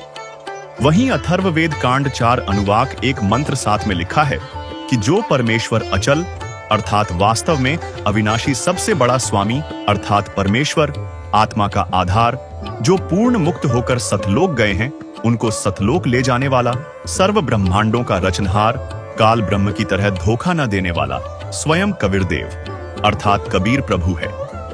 यही परमेश्वर सर्व ब्रह्मांडों व प्राणियों को अपनी शब्द शक्ति से उत्पन्न करने के कारण माता भी कहलाता है, तथा पिता तथा भाई भी वास्तव में यही है तथा परमेश्वर भी यही है। इसके अलावा यजुर्वेद अध्याय 40 मंत्र 8 में कहा है कि कबीरदेव अर्थात कबीर परमात्मा महाविद्वान है, जिसका ज्ञान अछेद है, अर्थात उनके ज्ञान को तर्क वितर्क में कोई नहीं काट सकता। वह सर्वप्रथम प्रकट होने वाला, सर्व मनोकामना पूर्ण करने वाला तथा नाना प्रकार के ब्रह्मांडों को रचने वाला, स्वयं प्रकट होने वाला प्रभु है। तथा परमात्मा के आंखों देखे गवाहों की वाणियों को देखें तो संत गरीबदास जी ने कहा है, गरीब अनंत कोटि ब्रह्मांड का एक रति नहीं भार, सतगुरु पुरुष कबीर हैं कुल के सिरजनहार। गरीब परमेश्वर एक कबीर है, दूजा नहीं आधार, दास गरीब सकल सृष्टि का यूं ही सिरजनहार। संत दादू दयाल जी ने कहा है, जिन मोकू निज नाम दिया सोई सदगुरु हमार, दादू दूसरा कोई नहीं कबीर सृजनहार। वही गुरु नानक जी ने कहा है, यक अर्ज गुफ्तम पेश तोदर कून करतार, हक्का कबीर करीम तू बेअब परवरदिगार। उपरोक्त वाणी में श्री नानक जी ने स्पष्ट कर दिया कि हे हक्का कबीर अर्थात सत कबीर, आप कूण करतार यानी शब्द शक्ति से रचना करने वाले शब्द स्वरूपी प्रभु अर्थात सर्व सृष्टि के रचनहार हो। आप ही बेब यानी निर्विकार परवरदिगार यानी सर्व के पालन करता दयालु प्रभु हो। दर्शकों, वेदों और आंखों देखे गवाहों के इन सभी प्रमाणों से स्पष्ट हुआ कि वास्तव में सर्व सृष्टि के रचनहार कबीर परमात्मा है, जिन्होंने हम सभी आत्माओं को उत्पन्न किया। कबीर जी परमात्मा हैं, जिन्होंने सर्व सृष्टि की रचना की। अब हम उस रहस्य से भी पर्दा उठाने जा रहे हैं जिसे संत रामपाल जी महाराज ने अपने सत्संगों में उजागर किया है, और वह रहस्य है कि कबीर परमात्मा ही पापों का नाश करने वाला है तथा संकटों से हमारी रक्षा करने वाला है। यकीन नहीं होता ना? तो चलिए अब हम अपने पवित्र वेदों में ही देखते हैं कि परमात्मा पाप नाश कर सकता है या नहीं। देखिए यजुर्वेद अध्याय 8 मंत्र 13। दर्शकों, यजुर्वेद अध्याय 8 मंत्र 13 में 6 बार लिखा है कि परमात्मा साधक के घोर पाप का भी नाश कर सकता है। स्वयं पढ़िए यजुर्वेद अध्याय 8 मंत्र 13, जिसमें लिखा है कि वेदों को बोलने वाला ब्रह्म कह रहा है कि हे पूर्ण ब्रह्म, आप सत भक्ति करने वाले भद्र पुरुष संत ऋषि द्वारा किए हुए पाप की क्षमा अर्थात विनाश करने वाले हो, साधारण व्यक्ति के किए हुए पाप के विनाश करने वाले हो। सत भक्ति चाहे पिता करे, उस पिता के किए हुए पाप के विनाश करने वाले हो। शास्त्र अनुकूल साधना चाहे कोई स्वयं करे, उसके अपने किए हुए पाप के विनाश करने वाले हो। और तो और आप पाप के पाप अर्थात घोर पाप के विनाश अर्थात क्षमा करने वाले हो। जो सतभक्ति करने वाला पाप चाहे शिक्षित अर्थात पंडित या अशिक्षित करे, उसके तथा सर्व सतभक्ति स्तुति करने वालों के पाप के विनाश करने वाले हो। जिससे स्पष्ट होता है कि संत रामपाल जी महाराज जी की यह बात सत्य है कि परमात्मा घोर पाप का भी नाश कर देता है। चलिए अब देखते हैं यजुर्वेद अध्याय 5 मंत्र 32 को और जानते हैं कि वह परमात्मा कौन है जो पापों का नाश कर अपने भक्त का जीवन सुखी कर देता है। देखिए दर्शकों, यजुर्वेद अध्याय 5 मंत्र 32 में लिखा है कि जो पूर्ण शांतिदायक है वह पाप का शत्रु अर्थात पाप विनाशक कबीर है। 2 स्थानों पर वास करता हुआ दुखदायी काल लोक में रहने वालों के कर्म बंधन का शत्रु अर्थात बंदी छोड़ रक्षा के लिए तुरंत आने वाला है। पवित्र करने वाला वायु के तुल्य है। सभा में अर्थात ओंकार ब्रह्म के 21 ब्रह्मंडों यानी ब्रह्म, ब्रह्मा, विष्णु, शिव तथा देवी देवताओं आदि की सभा है में जैसे चूहों की सभा में बिलाव की तरह शक्तिशाली राजाधिराज अर्थात कुल मालिक है। सर्व ऊर्जा स्रोत परमेश्वर वायु अर्थात प्रत्येक जीव का प्राणाधार है। आकाश के गुण शब्द रूप में अविनाशी है। जगत को त्यागने वाला अंतर्यामी जाना माना अर्थात सर्वविदित है। हवन में आहुति दिए घी का जैसे प्रारूप बदल जाता है अर्थात अधिक लाभदायक हो जाता है, ऐसे भक्ति से भक्त के गुण बदलने वाला स्वयं प्रकाशित सतलोक में रहने वाला है। भावार्थ है कि जो पूर्ण शांतिदायक है वह पाप नाशक परमेश्वर कबीरदेव यानी कबीर साहिब है। वह कर्मों के बंधन में बंधे हुओं के बंधन काटने वाला अर्थात बंदी छोड़ है, जो स्वयं प्रकाशित सतलोक में रहता है। यजुर्वेद के उपरोक्त मंत्र से सिद्ध होता है कि वास्तव में कबीर परमात्मा घोर पाप का भी नाश कर देता, जिससे हम सुखी होकर भक्ति कर सकते हैं। और इससे यह भी स्पष्ट होता है कि संत रामपाल जी महाराज द्वारा बताया जा रहा ज्ञान सत्य है। साथ ही ऋग्वेद मंडल 9 सूक्त 86 मंत्र 26 में लिखा है कि यज्ञ यानी धार्मिक अनुष्ठान अर्थात पूजा करने वाले भक्तों के लिए परमेश्वर सब रास्तों को सुगम करता हुआ उनके कष्टों को समाप्त करता है और साधक के पाप नाश करके शुद्ध करता है। अपने तेजोमय रूप को सरल यानी हल्के प्रकाश युक्त करके कबीरदेव यानी कबीर परमात्मा विद्युत यानी आकाशीय बिजली के समान तीव्र गति से चलकर आता है। बिजली की तरह क्रीड़ा करता हुआ श्रेष्ठ पुरुषों यानी नेक आत्मा भक्तों को मिलता है। उन्हीं नेक आत्माओं में से एक संत गरीबदास जी ने अपने सामने धर्मराज व कबीर परमात्मा के मध्य हुई वार्ता में बताया है। सुनिए। यहाँ क्या बता रहे हैं कि परमात्मा जब ऊपर लेकर गए गरीबदास जी को, तो परमेश्वर के शरीर से वहां जब उसने देखा ऐसी चमक थी और धर्मराज अपनी सिंहासन पर विराजमान था, न्यायाधीश परमात्मा वहां प्रवेश किया, एकदम वो कुर्सी छोड़ कर खड़ा हो गया, सिंहासन छोड़ कर, और ऐसे जैसे एक उच्च अधिकारी के सामने बहुत निम्न सत्र का अधिकारी करबद्ध होकर के सावधान हो जाता है और वो डांट लगाता है। उच्च अधिकारी छोटे अधिकारी को अपना आदेश देता है अपनी लैंग्वेज में और वो सब स्वीकार्य करता है, जो एक शिष्टाचार होता है। तो क्या कहते हैं, धर्मराज दरबार में देई कबीर तलाक, मेरे भूले चूके हंस को तू पकड़िए मत कजाक। है जिस धर्मराज के सामने ब्रह्मा विष्णु महेश की हिम्मत नहीं जाके को अपशब्द बोल दे, ये तो आप यही देख लो, अपने चीफ जस्टिस के सामने प्रधानमंत्री की हिम्मत नहीं, उसको जाके कुछ वहाँ प्रधानमंत्री के सामने भी सिंहासन नहीं छोड़ेगा चीफ जस्टिस। हाँ, राष्ट्रपति जब जाएगा उसने पद छोड़ना पड़ेगा राष्ट्रपति के लिए। हमारे राष्ट्रपति इतने सर्वमान्य होते। इसी प्रकार जब धर्मराज ने देखा कि राष्ट्रपति आगे यानी पूरी विश्व के मालिक एकदम कुर्सी छोड़कर खड़े हो गए, परमात्मा क्या कहने लगे, धर्मराज दरबार में देई कबीर तलाक, मेरे भूले चूके हंस को तू पकड़िए मत कजाक। कि मेरा हंस और गलती से नाम भी त्याग दिया हो, गलती से ना जान रहा हो, जानबूझ कर बकवाद करे, उसका तो माफी है नहीं। और किसी कारण से भी आपको ने नाम ले रखा है और आपका ना जान रहा है, फिर छोड़ छाड़ गए कुछ दिन, तो जब आपकी मृत्यु होगी तो परमात्मा कहते हैं आपको वहां ले जाया जाएगा धर्मराज के पास, तो क्या कहते हैं, आपने जो 2-4 साल भक्ति कर ली, 2-4 वर्ष संत दास के यथार्थ नाम की, तो इन सभी मंत्रों का जो जाप आप कर रहे हो शरीर के अंदर, ब्रह्मा जी, विष्णु जी, शिव जी, गणेश जी, दुर्गा जी का, इनकी बहुत सी भक्ति संग्रहित हो जाती है, क्योंकि ये बहुत गजब का मंत्र है। इसके आधार से फिर आपको कोई किसी को विष्णु जी के लोक में कुछ दिन जाना पड़ेगा, वहां पर पुण्य खत्म करोगे, फिर वहां से पुण्य खत्म होते ही आपको ब्रह्मा जी के लोक में भेज देंगे, वहां देवता बन करोगे, फिर विष्णु जी के लोक में, फिर शिव जी के लोक में, अपनी सारी पूंजी नाश करके और फिर नरक लोक में। अब परमात्मा कहते हैं, तो वहां जब धर्मदास जी को परमात्मा धर्मराज के दरबार में धमका रहे थे कि मेरे भूले चूके हंस को भी तो पकड़िए मत कजाक, खबरदार मेरे हंस को तूने, जिसने न्यू कह दिया कि मैं कबीर साहब का उपदेश ले रखा था, तो आपको पता ही होगा वो कौन सा नाम जाप कर रहा है, उसकी भक्ति से पता लग जाएगा, तो उसको पकड़ना नहीं। फिर क्या कहता धर्मराज, क्या कहते हैं, बोले पुरुष कबीर से धर्मराय कर जोड़े, तुमरे हंस को पकड़ूं नहीं मन 2 लाख करोड़े। ने बोला जी आपके हंस न मैं नहीं पकड़ सकता, मैंने दोहाई है, लाख करोड़ दवाई। फिर क्या बताता, अपनी व्यवस्था, अपनी मजबूरी बता रहा है कि यहाँ का विधान है, जैसा कर्म जिसने किया है वो भोगना पड़ेगा। अब मेरे वो कागजों में होगा, तो यहाँ तो परमात्मा इस लिखत का हिसाब चलता है, जैसने जैसा कर्म किया वो भोगना पड़ेगा। आपकी शरण माने से पहले उस प्राणी ने जो आपसे बिछुड़ गया, उसके पाप भी होंगे, पुण्य भी होंगे, तो मुझे तो दोनों का ही दंड देना पड़ेगा। तो परमात्मा क्या कहते हैं, धर्मधारी जारी नरा और भांग तमाकू खाई, यानी पहले कितनी गलती कर रखी है इसने।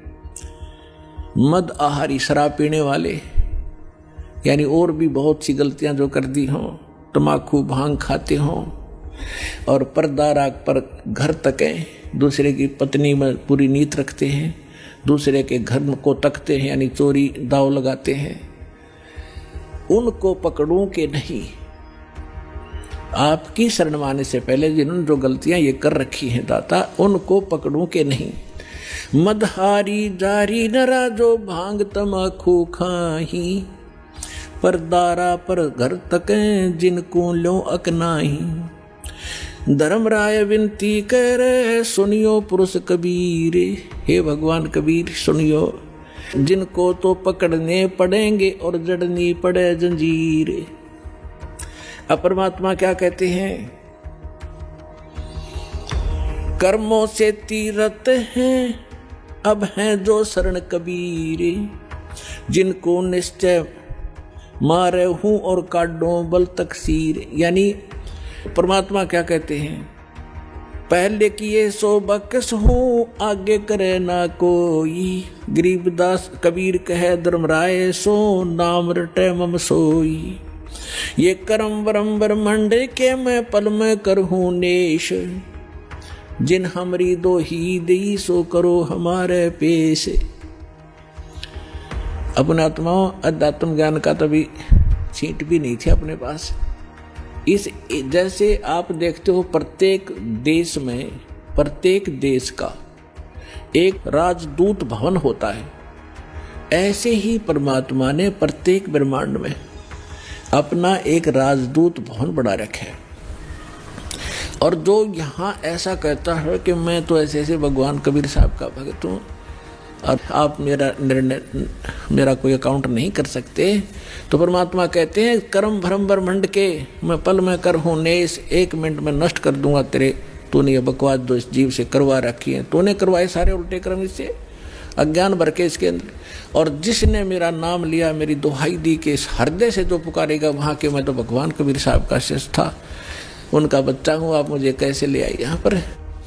तो उनको मेरे पास, मेरे राजदूत भवन में करो हमारे पेश, तो उसका अकाउंट भी नहीं लेना, खबरदार, परमात्मा ने यहाँ तक बोल दिया। दर्शकों, अभी आपने धर्मराज और कबीर परमात्मा के मध्य हुई वार्ता को सुना, जिसमें संत गरीबदास जी ने स्पष्ट किया है कि गरीब, पहले किए वो बख्श हूं, आगे करे ना कोई। कबीर कहे धर्मराय से, नाम रटई मम सोई, गरीब कर्म भ्रम ब्रह्मंड के, पल में करहूं नेश, जिन हमरी दो ही दई, सो करो हमारे पेश। यानी कबीर परमात्मा धर्मराज से कहते हैं कि जो पाप कर्म मेरी शरण में आने से पहले किए थे उनको क्षमा कर दूंगा, आगे वह भक्त पाप कर्म नहीं करेगा। अर्थात जो हमारी सच्ची भक्ति पूर्ण संत से लेकर करेगा उसके सर्व पाप नाश कर दूंगा। तथा कबीर परमेश्वर ने पुनः कहा कि इस काल लोक के सर्व संचित वर्तमान व प्रारब्ध कर्म जो भ्रमित करके कराए गए हैं, मैं अपने भक्त के उन सब पाप कर्मों को एक क्षण में नष्ट कर दूंगा। जिन्होंने मेरी दुहाई दी है यानी पुकार कर कहा है कि हम कबीर परमेश्वर के भक्त या भक्तमती हैं, उनका हिसाब अर्थात कर्मों का लेखा जोखा भी तू मत लेना, बल्कि उनको मेरे दरबार में त्रिकुटी पर बने सतगुरु स्थान पर पेश कर देना। उनके कर्मों का हिसाब मैं स्वयं करूंगा। दोस्तों, बात साफ है, पूर्ण परमात्मा कबीर जी ही वो सच्चे रक्षक हैं जो हर मुसीबत में हमारी ढाल बनते हैं। मगर उनकी लीलाएं इतनी गुप्त हैं कि आम इंसान को भनक भी नहीं लगती। वेदों में लिखा है कि परमात्मा का सच्चा ज्ञान या तो वो खुद देते हैं या उनके भेजे हुए संत। आदरणीय संत दादू जी ने अपनी वाणी में यही कहा, करे करावे साइयां, मन में लहर उठा, दादू सिर धर जीव के, आप बगल हो जा। यानी परमात्मा हर पल हमारे साथ है, बस हमें उसे पहचानने की जरूरत है। और आज भी कबीर परमात्मा सतगुरु संत रामपाल जी महाराज के रूप में सत भक्ति देकर अपने भक्तों की रक्षा कर रहे हैं। क्योंकि कबीर साहिब जी ने कबीर सागर में ये पहले ही निर्धारित कर दिया था कि कलयुग के 5505 वर्ष बीत जाने के बाद मैं स्वयं आऊंगा और यथार्थ ज्ञान अर्थात आदि सनातनी पूजा को जन जन तक पहुंचाऊंगा। दर्शकों, जैसा कबीर जी ने कहा था कि कलयुग 5505 वर्ष बीत जाने के बाद मैं स्वयं आऊंगा तथा यथार्थ भक्ति मार्ग जन जन तक पहुंचाऊंगा। दर्शकों, कबीर जी की पूर्ण झलक संत रामपाल जी महाराज में देखने को मिल रही है। मम संत मुझे जान मेरा ही स्वरूपम, ये मत सोचना कि मैं ही आऊंगा, ये दास उसी का स्वरूप भेज रखा है, यानी अपना कुत्ता भेज रखा है, इसको कबीर परमात्मा ही जानो। इसमें श्रद्धालुओं को तनिक भी शंका नहीं करनी चाहिए कि संत रामपाल जी महाराज के रूप में स्वयं कबीर परमात्मा ही लीला कर रहे हैं। जिस प्रकार आज से 600 वर्ष पहले कबीर जी के ज्ञान को उस समय के तथाकथित विद्वानों ने स्वीकार नहीं किया था, उन्होंने कबीर जी का विरोध किया था, ठीक वैसी ही स्थिति आज संत रामपाल जी महाराज के साथ देखने को मिल रही है। कबीर जी जिस तरह निर्भीक और बेपरवाह अपने आध्यात्मिक ज्ञान को जन जन तक पहुंचा रहे थे, ठीक वैसे ही संत रामपाल जी महाराज कबीर परमात्मा के स्वरूप अपने द्वारा 600 वर्ष पहले शुरू किए जन कल्याण के मिशन को निरंतर आगे बढ़ा रहे हैं। दर्शकों, जो अद्भुत और प्रमाणित ज्ञान संत रामपाल जी महाराज ने उजागर किया है वो केवल कबीर परमेश्वर ही कर सकते हैं। ये आपकी श्रद्धा और विवेक पर निर्भर करता है कि आप संत रामपाल जी महाराज को कबीर जी द्वारा भेजे गए परम संत के तौर पर देखते हैं या कबीर जी के रूप में। लेकिन ये बात स्पष्ट है कि दोनों ही सूरत में मानव का कल्याण हो रहा है। मगर गौरी पुत्र गणेश की शक्ति सीमित है, जबकि आदि गणेश यानी कबीर साहिब वह पूर्ण शक्ति है जो साधक के पाप नष्ट कर काल के बंधनों से आजाद कराते हैं, सुख, शांति और मोक्ष देते हैं। अब जरा गौरी पुत्र गणेश की उस स्तुति पर गौर करें जो भक्त बड़े जोश में गाते हैं। अंधन को आंख देत, कोढ़िन को काया, बांझन को पुत्र देत, निर्धन को माया। सुनने में तो गजब लगता है, मगर शास्त्रों से सिद्ध हो चुका है कि गणेश जी नाशवान हैं, वे सिर्फ कर्मों का फल दे सकते हैं। लेकिन यह स्तुति असल में आदि गणेश यानी कबीर साहिब पर फिट बैठती है, जो साधकों के घोर पाप नष्ट करने में समर्थ हैं। अगर गणेश जी इतने ताकतवर होते तो उनका सिर क्यों कटा और शिव जी को हाथी का सिर क्यों जोड़ना पड़ा? साफ है, न शिव जी न गणेश जी के पास वह शक्ति है। तो प्रथम पूजनीय कौन? आदि गणेश यानी कबीर साहिब, जो अनादिकाल से हैं और हर शुभ कार्य की शुरुआत में सच्चे विघ्नहर्ता के रूप में पूजे जाने चाहिए। तो दोस्तों, इस गणेशोत्सव में हमने देखा कि गणेश चतुर्थी की सारी रस्में, मूर्ति पूजा, विसर्जन शास्त्रों में कहीं नहीं।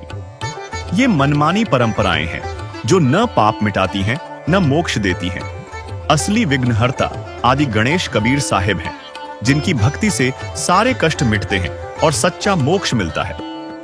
और इस भक्ति का मार्ग दिखा रहे हैं तत्वदर्शी संत रामपाल जी महाराज। तो अब वक्त है कि हम इन रूढ़ियों को छोड़ें और शास्त्रानुसार सतभक्ति अपनाएं ताकि हमारा मानव जीवन सचमुच सफल हो।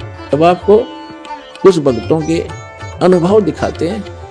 परमात्मा कबीर परमेश्वर की शरण माने के बाद उनको कैसे सुख मिले। पहले वो कितने कष्ट से जीवन जी रहे थे और परमात्मा ने आज उनको हाथों पर रख लिया। समर्थ का शरणा गहो रंग होरी हो और कभू ना हो काज राम रंग होरी। सत साहिब दर्शकों, मनुष्य अपने जीवन में ईश्वर प्राप्ति के लिए अनेकों कर्म करता है। पूजा पाठ, श्राद्ध, कर्म कांड आदि जैसी चीजों को अपनाकर वो इसे परमात्मा प्राप्ति का मार्ग मान लेता है और मनमाना आचरण ही करता रहता है, लेकिन फिर भी उसकी परमात्मा पाने की चाह पूरी नहीं हो पाती। जीवन में सुख ना मिलकर केवल दुख और कष्ट ही मिलते हैं। क्यों पूजा पाठ के बाद भी श्रद्धालुओं को सुख प्राप्त नहीं होता?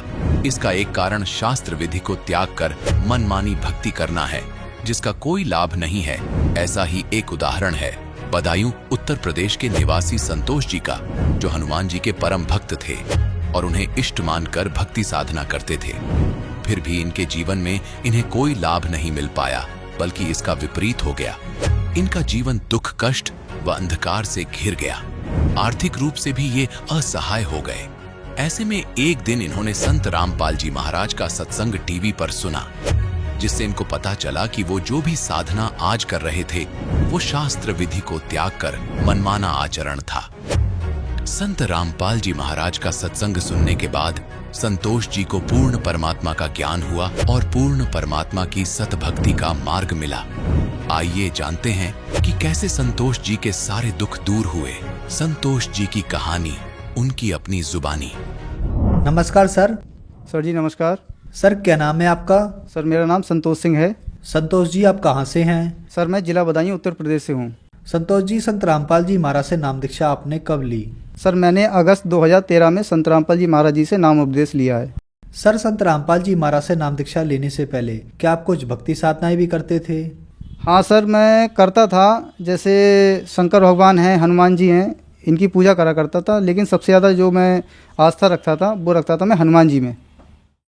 और हनुमान जी का जैसे मंगलवार का व्रत है या प्रसाद चढ़ाना वो करा करता था। फिर कुछ लोगों ने बताया कि सावन के महीने में शंकर भगवान पे जल चढ़ाइए शिवलिंग पे, उससे आपको लाभ मिलेगा। तो हम लोग सावन के महीने में शंकर भगवान का जल लाके चढ़ाया करते थे। लेकिन उससे मुझे सर कोई लाभ तो नहीं हुआ, लेकिन और हानि होने लगी। जैसे परिवार में लोग, जैसे मम्मी हमारी बीमार रहा करती थी, मैं भी बीमार रहा करता था, तो उससे लाभ तो सर कोई नहीं मिला मुझे। तो फिर आप संत रामपाल जी महाराज की शरण में कैसे आए? क्या कारण बना? सर कारण तो इसका काफ़ी लंबा है। जैसे मैंने 2010 में अपनी मैरिज की थी। सर मेरी एक बेटी हुई, वो सर काफ़ी समय तक लगभग बीमार रही, उसका इलाज भी चलता रहा, लेकिन मुझे कोई लाभ नहीं हो रहा था। मैं मंदिर है, मस्जिद है, सब जगह जाता था, लेकिन वहाँ पे जितने भी पंडित हैं या मुल्ला हैं ये हमें ठगा करते थे। तो एक बार हमारी जो पत्नी है उनकी मम्मी चैनल पर सत्संग देख रही थी, तो उन्होंने देखा संत रामपाल जी महाराज जी का सत्संग आ रहा है। तो उन्होंने देखा कि संत रामपाल जी महाराज गीता के कुछ पृष्ठ खोल के दिखा रहे थे, जिस पे लिखा हुआ था कि रजोगुण, सतोगुण, तमोगुण की साधना करने वालों को राक्षस स्वभाव का धारण किया हुआ मनुष्यों में नीच, और भी वेद भी दिखा रहे थे। तो उन्होंने प्रोग्राम देखा, लगभग काफ़ी दिनों तक देखती रही। उन्होंने फिर हमारी पत्नी को बताया कि बेटी ऐसे ऐसे एक संत रामपाल जी हैं हरियाणा में, उनका सत्संग आता है, लेकिन वो बताते हैं कि किताबों में ब्रह्मा विष्णु महेश नासवान हैं और जितने भी धर्मगुरु हैं ये इन सभी की पूजा कराते हैं। तो उन्होंने मुझे बताया, मैं वैसे ही बहुत परेशान था क्योंकि मैं एक छोटा सा काम करता था अखबार बेचने का, तो उससे मुझे कोई लाभ भी नहीं हो रहा था। फिर मैंने संत रामपाल जी महाराज जी का चैनल पर सत्संग देखा तो मुझे भी विश्वास नहीं हो रहा था कि संत रामपाल जी जो सत्संग दिखा रहे हैं या किताबें दिखा रहे हैं इसमें कि वास्तविक ये ज्ञान है या नहीं। तो मैं एक गीता प्रेस गोरखपुर से गीता लेके आया मार्केट से, उसे मैंने मिलान किया कि हाँ संत रामपाल जी जो टीवी पे दिखा रहे हैं पुस्तक क्या सही है गलत। तो मैंने उसका मिलान किया तो वो सही निकला। फिर मैंने अपनी वाइफ से कहा कि भाई ये संत रामपाल जी का जो ज्ञान है, ज्ञान तो सही है, तो ये लेकिन मुझे हरियाणा जाना होगा। सर मैंने जैसे यहाँ से बदायूं से अपने हरियाणा गया संत रामपाल जी महाराज जी के आश्रम में, और वहाँ जाने के बाद वहाँ की मैंने व्यवस्था देखी कि व्यवस्था कितनी अच्छी है। फिर वहाँ पे संत रामपाल जी महाराज के कुछ हमने वहाँ पे अनुयायी मिले, उनसे मैं मिला। मिलने के बाद उन्होंने मुझे कुछ नियम बताए कि संत रामपाल जी के नियम है, जैसे पान पुड़िया सिगरेट दारू मीट मछली इसका सेवन नहीं करना है।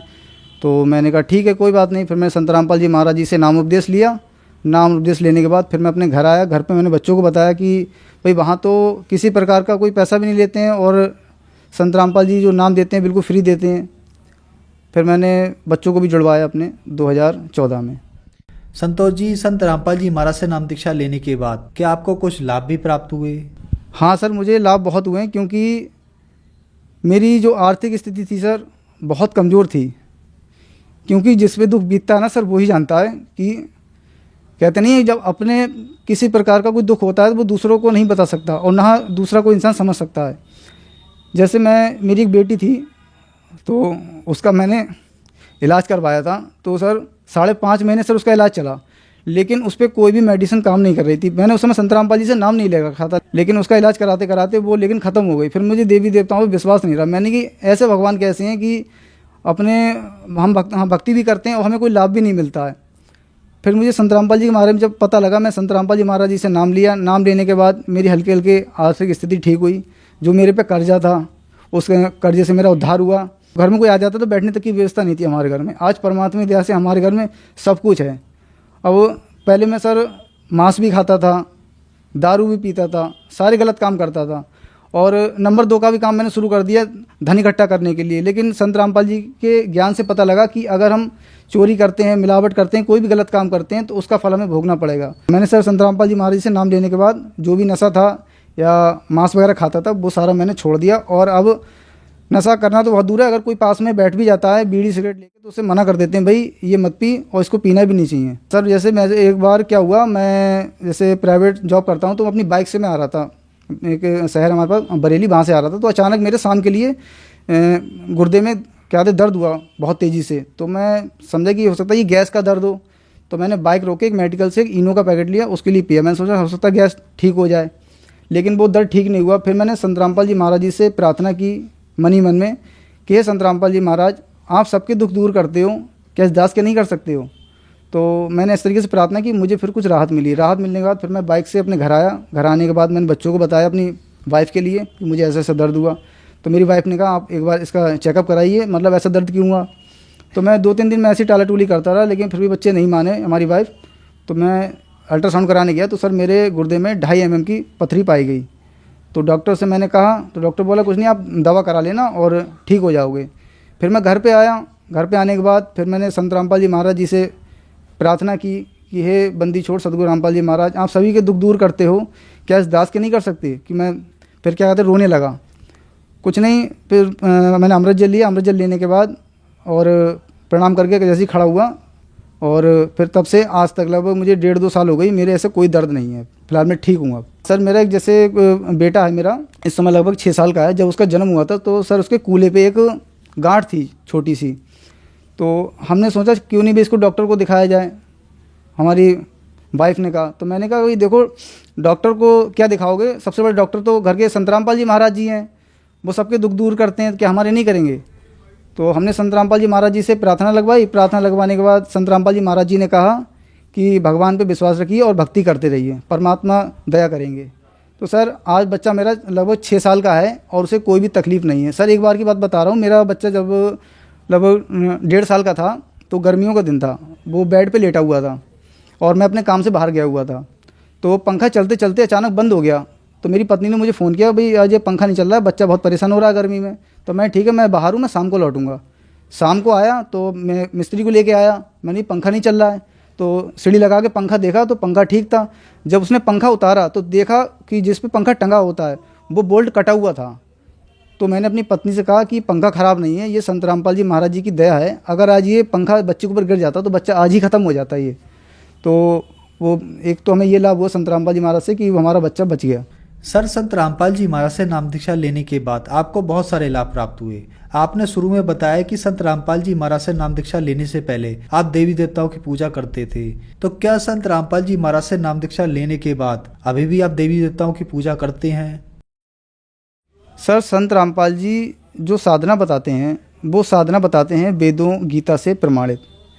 लेकिन जितने भी धर्मगुरु हैं ये लोकवेद सुनाते हैं, ये बताते हैं कि ब्रह्मा विष्णु महेश ये अविनाशी हैं, ये नासवान नहीं है। लेकिन संत रामपाल जी विद प्रूफ प्रमाण सहित दिखाते हैं गीता से, वेदों से, कुरान से, बाइबल से कि जो पूर्ण परमात्मा कबीर देव है और जो यहाँ पे ब्रह्मा हैं, विष्णु हैं, शंकर हैं, दुर्गा हैं, ये यहाँ के प्रधान हैं। संत रामपाल जी महाराज किसी भी देवी देवताओं की पूजा छुड़वाते नहीं हैं, बल्कि शास्त्रों के अनुकूल संत रामपाल जी महाराज साधना बताते हैं। संत रामपाल जी महाराज बताते हैं कि जैसे हमारे किताबों में लिखा है कि जैसे ब्रह्मा विष्णु महेश नासवान है, ठीक है, तो जितना भी समाज है, समाज को ये देखना चाहिए कि संत रामपाल जी जिन पुस्तकों से दिखा रहे हैं कि वो सही है गलत, देखते तो है नहीं और उल्टा विरोध करते हैं।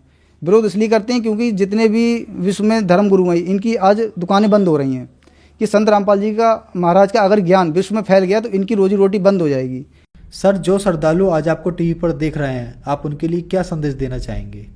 सर, मैं संदेश तो नहीं दे सकता हूं, लेकिन जितने भी समाज के भाई बहन लोग हैं उनसे मैं हाथ जोड़कर प्रार्थना करना चाहता हूं कि संत रामपाल जी महाराज जी का ज्ञान आप सुनिए और समझिए कि संत रामपाल जी किसी की निंदा नहीं करते हैं, किसी देवी देवता की पूजा नहीं छुड़वाते हैं। संत रामपाल जी गीता वेदों से प्रमाणित ज्ञान दिखाते हैं। तो आप सभी लोगों से हाथ जोड़ के प्रार्थना है कि संत रामपाल जी महाराज जी का आप एक बार सत्संग अवश्य देखिए और पुस्तक उनकी है ज्ञान गंगा, उसको पढ़िएगा। और आप जिस भी धर्म से आप संबंधित हैं अपने उस धर्म की किताब को मिला के देखिए कि संत रामपाल जी महाराज जी जो ज्ञान दिखाते हैं क्या वो हमारी किताबों से प्रमाणित है या नहीं। और संत रामपाल जी महाराज का अगर ज्ञान अगर किताबों से प्रमाणित है तो आप लोग संत रामपाल जी महाराज जी से नाम दीक्षा लीजिए और अपना कल्याण कराइए। सर, संत रामपाल जी महाराज से नाम दीक्षा कैसे ली जा सकती है? सर, संत रामपाल जी महाराज जी का प्रोग्राम आता है चैनल पर, तो उस पर पट्टी आती है पीले रंग की, उस पर संत रामपाल जी महाराज जी के आश्रम के नंबर आते हैं। उन पर आप फ़ोन करके आप जिस भी स्टेट से संबंधित हैं तो आप अपने वहाँ का नाम नोट करा दीजिए, वो आपको बता देंगे कि आपके इस शहर में सेंटर बना है और वहाँ से आप संत रामपाल जी महाराज जी से नाम दीक्षा निःशुल्क प्राप्त कर सकते हैं। सर, धन्यवाद आपका। नमस्कार सर। तो पुण्यात्माओं, आपका कर्तव्य बनता है, कहते हैं आप तेरे जगतार ही, आपका तो कल्याण निश्चित है यदि मर्यादा में रहोगे और भक्ति करते रहोगे। आपका और आपके परिवार का तो कल्याण निश्चित है, लेकिन आपका ये भी कर्तव्य बनता है, फर्ज बना है, भूले न राह बतावे, जिसको ज्ञान नहीं है, भटक रहे हैं, उनको कोशिश करें समझाने की, लेकिन प्यार से। किसी को आप समझाने की चेष्टा करोगे उसको एक बार तो कड़वा लगेगा। आपको भी ऐसा ही महसूस हुआ होगा प्रारंभ में, हमें भी ऐसा ही लगा था। जैसे गोरखनाथ जी को परमात्मा ने कहा था, गोरखनाथ मैं सबका गुरुआ, मैं सबका गुरु हूं पूरे विश्व का। तो गोरखनाथ जी कह रहे थे, आपका तुमरा वचन मोह लाग गए कड़ुआ। आप जो कह रहे हो ना अपने आप को मैं सबका मार्गदर्शक हूँ, गुरु हूँ, ये बात मुझे अच्छी नहीं लगती, कड़वी लगती है, बुरी लगती है। तो परमेश्वर ने कहा था कि कड़वा लगे सो मीठा होई, हमरी बात पति जय। हमारी बात पर विश्वास करोगे तो आज जो आपको कड़वा लग रहा है एक दिन मीठा होगा। तो पुण्यात्माओं, आपका कर्तव्य बनता है इस परमेश्वर के सत्य ज्ञान को अपने भाई बहनों पूरे विश्व के सभी हम एक वहाँ तक पहुँचाओ, जन जन तक पहुँचाओ। हम सभी एक परमात्मा के बच्चे हैं।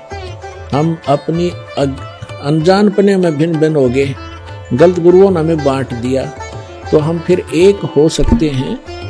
इस परमात्मा के ज्ञान को जन जन तक पहुँचाओ। यहाँ आश्रम से जो प्रचार की सामग्री ले जाओ और कोशिश करो सब तक पहुंचाने की। आपको एक और विशेष उपकार होगा, आत्म प्राण उद्धार ही ऐसा धर्म नहीं। और एक जीव को काल के उस पाड़े ते छुटवा के सतलोक आश्रम में जोड़ने का इतना पुण्य होगा जैसे करोड़ गौओं को कसाई से बचाने का एक पुण्य होता है। तो आपको इतना पुण्य होगा, आप भी प्रचार करो और प्यार से करो, किसी का संघर्ष नहीं करे। कोई आपको बुरा भी बोला, आपका भाई बहन समझ के कि इसको पता नहीं है, तो उसके साथ विरोध नहीं करे, आगे चल पड़े। जिसको सुहा उसको ज्ञान समझावे और यहाँ से पुस्तकें लेकर वो बांटो और सबका कल्याण कराओ। बोलो सतगुरुदेव की जय।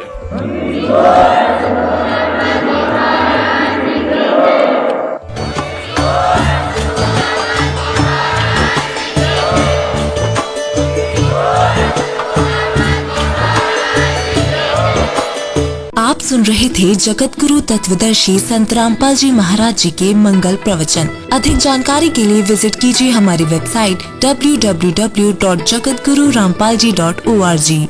संत रामपाल जी महाराज जी के शुभ आशीर्वाद से पूरे विश्व भर में 500 से भी ज्यादा नाम दीक्षा केंद्र हैं, जिन पर संत रामपाल जी महाराज जी द्वारा ऑनलाइन निशुल्क नाम दीक्षा दी जा रही है। अपने नजदीकी नाम दीक्षा केंद्र का पता करने के लिए संपर्क करें 8222880541।